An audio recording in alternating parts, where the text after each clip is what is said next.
На пациентите со механичка потпора на срце, деновите од животот им се бројат. Секој ден велат и гледаме на смртта во очи, но нивниот болен крик нема кој да го чуе. Пумпите кои кај 20 пациенти ја заменуваат работата на срцето, откажуваат и се во критична состојба. Само последнава година 6 пациенти ја изгубија шансата за живот, додека чекаат трансплантација на срце.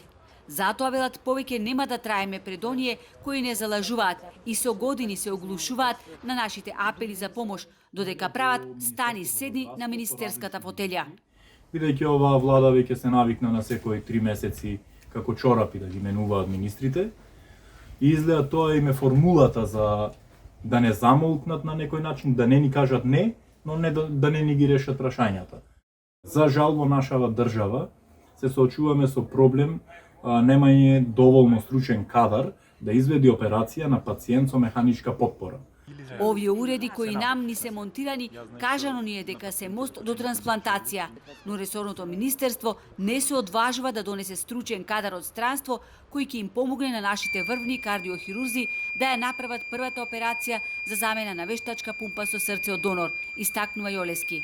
За таа цел, вели, државата дури не реагира на нашите барања да ни стави на располагање еден од владините воздухоплови, иако тоа неодамна го вети првиот полицаец Оливер Спасовски. Додека чекаме трансплантација, животот буквално ни зависи од батерии и 5 метри кабел. Некои пациенти имаат и по 2 пумпи. Животот со 2 пумпи воопшто не е лесен, бидејќи најпрво си ограничен со време, потоа си ограничен со храна, не смеш да јадиш се и се што. Едно единствено капење ти е потешко, бидејќи треба да имаш човек до тебе да ти помогне за било што, за бањање. Секоја недела минимум некој пат и по 2 пати, зависно од ситуацијата, треба да направиш преврска, која пак е од хигиенско прашање. Бројот на пациенти впишани во националната листа за трансплантација се зголемува. Најмладиот пациент е девојка на 26 годишна возраст. Има пациенти кои пумпите ги носат и по 5 години, а гаранцијата од самиот производител е до 5 години. Буквално можам да кажам дека по однос на нашата диагноза ништо не е регулирано, дури немаме нити шифра на диагноза, за да можат да не вметнат во систем и да ги уживаме оние основни права кои што не следуваат.